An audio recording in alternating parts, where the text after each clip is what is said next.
Welcome to our deep dive today. We are going to unpack these AI hallucinations Yeah, that you've probably heard about. it's really interesting, isn't it? Right. And you shared this really fascinating article that kind of explores like what they are, why they're happening, and Mhm. why some people think that we shouldn't be so quick to just dismiss them as just a Well, bug. It's intriguing. Yeah, so maybe we should start with like the basics. Yeah. What are AI hallucinations?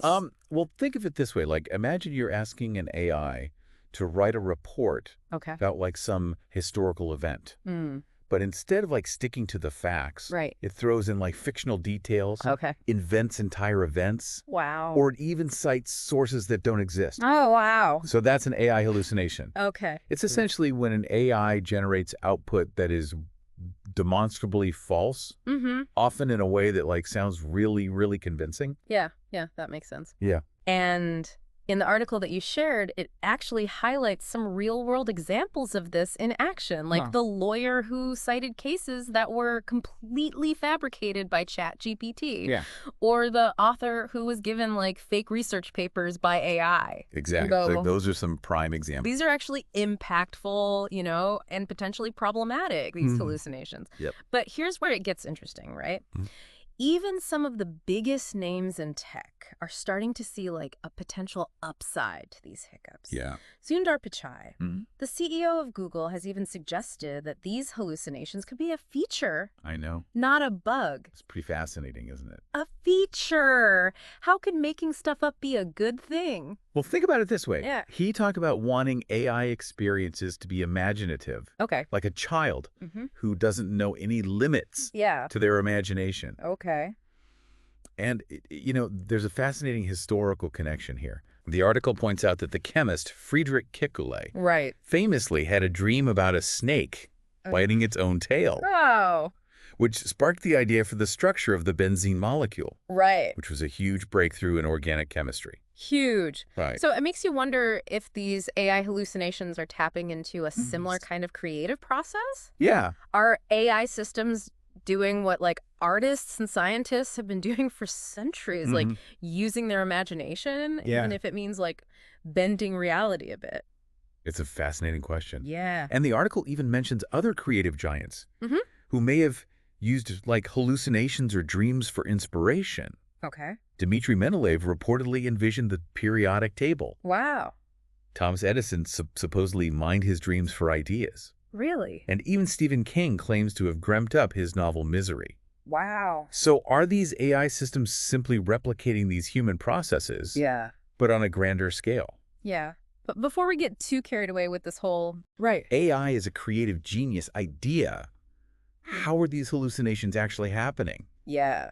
Like, it's not like these systems are intentionally trying to mislead us. Right. That's a crucial distinction. Okay. AI systems aren't like deliberately lying. Okay. These hallucinations stem from the very nature of Yeah. how these models are built. Yeah. They're based on probability and statistics. Mm-hmm. Essentially, they're predicting the most likely next word or phrase Okay. based on the vast amounts of data that they've been trained on. So it's not about the AI knowing something is true or false. Right. It's more like it's generating what it thinks is the most statistically likely output, Yeah. even if that output turns out to be completely fabricated. Exactly. Imagine the AI as like a master storyteller Okay. who's read every book ever written. Yeah.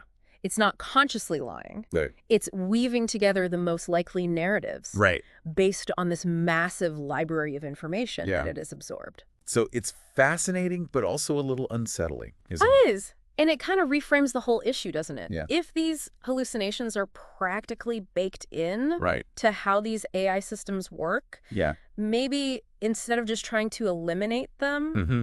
we should be exploring how to leverage them. That's exactly what some experts are proposing, Oh, reframing these AI hallucinations as Yeah. a potential creative tool. okay. I'm liking where this is going. Yeah. No, the article brings up this Harvard professor, Martin Pushner, Right. and his idea of culture as a recycling project. Mhm. And it seems like such a fitting analogy for how AI might be Yeah. combining and Yeah. reimagining information. Yeah, it's a powerful parallel. Yeah. He argues that human culture itself is built on taking existing ideas, Right. mixing them up, Yeah. and creating something novel. And that's what these generative AI models are doing. Exactly. Just on a massive scale. Yeah, and it's not just theoretical either. Right. There are companies like Visual Electric Yeah. that are intentionally using these hallucinations to develop new visuals Right. and ideas. And even the article mentions a film director who used AI to create like a short film Exactly. with these psychedelic effects. Exactly. So if we shift our perspective and we view generative AI Yeah. less as a source of hard facts Right. and more as a spark for Right. creativity, Yeah. these hallucinations take on a whole new meaning. It's true. But hold on, before we get too carried away with the creative possibilities, Yeah. we can't ignore the potential downsides, right? Right. Especially in fields where accuracy is paramount, like Yeah. healthcare or education. Absolutely. And the article doesn't shy away from those concerns. Right. In fact, it highlights research that shows that these hallucinations can be quite frequent. Oh, really? Yeah, Cornell found that GPT 3.5 hallucinated 69% of the time, Wow. and Meta's Llama 2 even more often. Wow. Yeah, it's a lot. It is. It sounds like we need to proceed Yeah, with a healthy dose of caution, absolutely. especially until these models get a little more reliable. Right. But even with those risks in mind, Hmm. the potential for like creative applications is pretty exciting, wouldn't you say? Absolutely. It's a fascinating dilemma, isn't it? Yeah. Like on the one hand, Yeah. we have this potential for incredible innovation and Right. creative breakthroughs. Yeah. But on the other hand, Right. there's a real risk of harm Yeah. if we're not careful Yeah. and we don't use these tools responsibly. And the potential downsides, they're not just limited to like ethical concerns, are they? Right. The article also touched on some potential legal and business risks Yeah. associated with these AI hallucinations. Exactly. Think about it. Yeah. If a company is using AI Right. in a customer-facing role Mm-hmm. and that AI starts generating false information, Okay. it could severely damage the company's reputation Hmm. and even lead to lawsuits. Yeah, it's easy to imagine how that could quickly turn into a PR nightmare. Right. What if a chatbot Yeah. starts giving out inaccurate medical advice? Right. Or an AI-powered marketing campaign spreads misinformation? Exactly. Those are very real concerns. Yeah. And that's precisely why, Okay. alongside the excitement Yeah. about AI's creative potential, Mm-hmm. we need to be actively thinking about these risks Okay. and working towards solutions. So are there any efforts underway to actually address these risks? It's definitely. For example, Yeah. hallucination indexes Right. are being developed Yeah. to measure how Yeah. often an AI Yeah. model Okay. generates false information. So that helps us understand like the scale of the problem. Exactly. Yeah. And the article mentioned these. It seems like a whole new field is emerging Yeah. around trying to like control and refine these AI hallucinations. It is. It's a very new field. Almost like taming a wild beast. That's a great analogy. Yeah. It makes you wonder if we'll ever be able to completely eliminate these hallucinations Right. or if they're simply an inherent part Yeah. of how these AI systems function. That's a question that researchers are grappling with. What do you think? It's possible that given the probabilistic nature of these models, Okay. a certain level of hallucination might be unavoidable. Okay. It's like trying to predict the weather. Right. You can get pretty close, Yeah. but there will always be Right. an element of unpredictability. That's a really helpful way to think about it. Yeah. So it's less about conquering these hallucinations and more about learning to coexist with them Right. while also taking steps to mitigate the risks. Exactly. And that's why it's so important to approach AI with both enthusiasm and caution. Yeah. We need to be realistic about its limitations Mm-hmm. while also remaining open Yeah. to the incredible possibilities it presents. It's a delicate balance. It is. For sure. Yeah. And this conversation, I think, really highlights Yeah. how important it is for all of us Yeah. to be thinking critically about how AI will continue to impact Yeah. our work, our lives, the world around us. Couldn't agree more. And speaking of critical thinking, Yeah. the article closes with a really thought-provoking question Okay. that I'd love to pose to our listeners. Okay, let's hear it. If we can harness and control AI's tendency to hallucinate, Mm-hmm. could it become a powerful tool for innovation in your field? That's a big question. It is. It really challenges each of us to consider how AI, Yeah. even with its imperfections, might reshape our professions and our world. Exactly. And I think it goes even deeper than that. Okay. It encourages all of us Yeah. to be active participants Right. in shaping how AI is developed and used. No, it's not just about like passively observing Right. this technological evolution, but about like understanding it, questioning its implications, and finding ways to use it responsibly and ethically. You've hit the nail on the head. Right. And part of being a responsible user of AI means being critical of the information that we encounter online, especially when it's generated by AI. Right. Remember, just because something sounds convincing or appears in a polished format doesn't mean it's true. Absolutely. It's like the article's final reminder to caveat prompter. Right. We need to be discerning and skeptical consumers of all AI-generated content. Yeah, we can't simply take it at face value. Exactly. We're all on a learning curve when it comes to AI. Yeah. It's a new frontier. Right. And we need to develop our AI literacy skills so we can navigate this rapidly evolving landscape effectively. So it's not about being afraid of AI or rejecting it outright, but about approaching it with informed curiosity and healthy skepticism. Well said. And that's what will ultimately empower us to unlock the true potential of AI while also minimizing the risks. Yeah. It's about being informed, engaged, and above all, critical thinkers. And for all of our listeners out there who are eager to further explore this fascinating world of AI, why not take the plunge? I think that's a great idea. And experiment with some of the AI tools that are out there. Yeah, it's a great way to get firsthand experience with the technology. Exactly. See how it works, what it's capable of, and start to form your own opinions about its potential and pitfalls. Right. And remember, caveat prompter. Caveat prompter. Be discerning, be curious, and enjoy the journey of discovering what AI has to offer. That's right. You might be surprised by what you find. I think what's really cool about this whole discussion is that it forces us to rethink our assumptions about creativity and intelligence. Yeah. What does it mean to be creative? And how can we leverage these new AI tools to expand our own creative horizons? It's a paradigm shift, isn't it? It is. We're so used to thinking of intelligence in terms of accuracy and logic.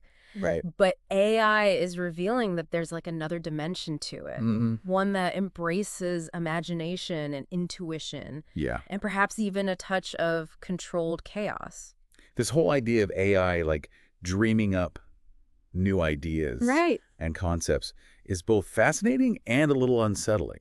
Yeah. Like it challenges our understanding of what it means to be human and what it means to be intelligent. And it raises all sorts of philosophical questions about the nature of consciousness and creativity. Absolutely. If an AI can hallucinate and come up with something truly novel, does that mean it's thinking in some way? That's a question that's going to keep philosophers and scientists busy for a long time to come. It really does. But it speaks to how AI is fundamentally challenging our understanding of what it means to be intelligent. And it makes you wonder, like, what's next? Right. What happens as these AI models become even more sophisticated and their hallucinations become even more realistic? Right. The line between reality and simulation is already starting to blur. It's both exciting and a little daunting, wouldn't you say? Yeah. This feeling of standing on the precipice of like a new era where the boundaries between like human and artificial creativity are becoming increasingly blurred. It is. It's like we're entering uncharted territory. Right. And we don't have a map to guide us. Yeah. But that's also part of what makes this exploration so compelling. Right. We're writing the map as we go. Yeah. Discovering new possibilities and new challenges along the way. And that sense of the unknown kind of brings us back to that final thought-provoking question from the article. Yeah. If we can harness and control AI's tendency to hallucinate, could it become a powerful tool for innovation in your field? It's a question that each of us needs to grapple with, regardless of our field of expertise. Right.